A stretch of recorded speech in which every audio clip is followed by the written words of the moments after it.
Welcome back. Hope that you're all doing well. In this video, we're going to be discussing a little bit about CSS, specifically CSS sheets and formats and how to actually apply formatting to various HTML elements using CSS. So I just want to note here, generally the way that we're going to approach CSS is I'm going to introduce to you some of the core concepts in this section. And then as we continue to work on different projects throughout this course, we're going to continue to learn new things about CSS as well as HTML as they are needed. There's a lot of depth to CSS and HTML, so it's not something that I can necessarily cover in a short amount of time. If there's specific things that you're looking to do with the fundamentals that you learn through this section, you'll be able to determine how to do all these different things just by applying a lot of the concepts that we discuss throughout this section and the further sections in these videos. As in CSS applies to formatting, there's a ton of formatting that is possible. I'm going to show you the main ways that you can set up the formatting, and then from there you're free to figure out all the different formatting things that you may need for your specific projects. So understanding that, let's jump into some code and take a look at how we can set up CSS. So over here, I have just like a simple HTML page. Inside of this page, I have a title as well as a table. And what we're going to do is we're going to discuss how we can format this table. So first off, I need to actually create a CSS file. So I'm going to say new file. I'm going to call it style.css. Now, it doesn't matter necessarily what you name it because you're able to include it in this index page through the head section here. So let me show you how that's generally done. What we're going to do is we're going to say the following. We're going to say link rel. Rel is going to tell it what type of thing you're linking. So we're going to link in a style sheet. And the name of that style sheet, or the location rather of the style sheet, is style.css. So it's just like in the root directory here, named style.css. So what this is doing is it's saying we're importing a style sheet into this HTML page, and the style sheet is located at style.css, this file right here that we created. And what's going to happen is everything inside of that style.css file is going to be applied to this HTML document. So that's the general way that CSS is included into an HTML document, is we import it through a link, and then we can actually write styling in our style.css file.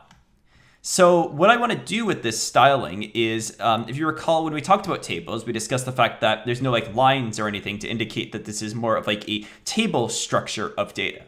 So what I'm going to do is I'm going to add in the lines and borders using CSS. So how do we do this? Well, in CSS, we can target specific elements in HTML. So for instance, I can target the table element like this. I could say table, and then I put an open and closing brace, and then I tell it what I want to do with the table element. So in this case, if I want to add a border, I can say for the table, we're going to add a border. It's going to be, we should give it a specific size. So for instance, I can give it a size of 1 pixel. That's what 1px would mean.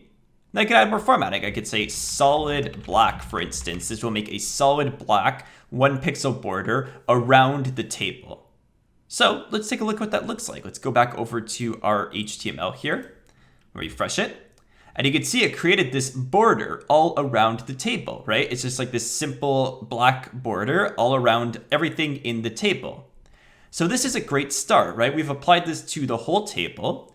Now from here, we should apply it to some of the other elements that exist inside of that table, right? We should apply it to like the headers and the rows and the data, right? So we want to actually apply it to each of these different components. To do this, we can just put a comma here. So we could say, oh, also apply this to the table header and the table data, right? This will take every single table header, and table data and apply this formatting to it, this border here. So let's take a look at what that looks like. When I refresh this, you can see that I have this border now around everything. Now this border looks a little bit weird, right? There's like these 2 lines instead of 1. If you want to fix that, you can go ahead and collapse the border. So to collapse the border, we do the following. We say border hyphen collapse, and then we say collapse. So I'll actually collapse all of the lines together, and what you'll end up with is the following. You'll end up with this border here. So it looks like a normal table now. So this is just one example of many things that we can do with CSS. Now, as I mentioned before, there is a lot of depth to CSS. there's probably hundreds of different formats that I could apply to these elements. So if you're looking for a specific formatting, it's very easy to just look up online and say that you want to do something with CSS. There's lots of resources to teach you how to do these various different things. You have to be a little bit creative with it, right? As you continue to learn these different formats, you can continue to apply them. But the main concepts that I want you to take away from this is that if you're looking to apply formats to elements, you can type in the elements, and then everything inside of these two brace brackets will be applied to those elements. And this applies to every single instance of those elements. So what I mean by that is if I copy this table, for instance, and I create a second table, since this has the same tags, what's going to happen is when we come over here, you see that they both get the formatting applied to them. So that's one nice thing about this type of formatting, is that it applies to every single element that matches the target. Now, in understanding that, you might ask, well, what if we don't want to apply it to every single element? And in order to answer that question, we have to take a look at IDs and classes. And that's what we're going to take a look at in the next video. So to summarize this video, you should now have a good understanding on how to include a CSS file and how to actually apply CSS stylings to various elements. In the next video, we're going to take a look at how we can target specific individual components using IDs and classes. So thank you for watching this video, and I will see you in the next one.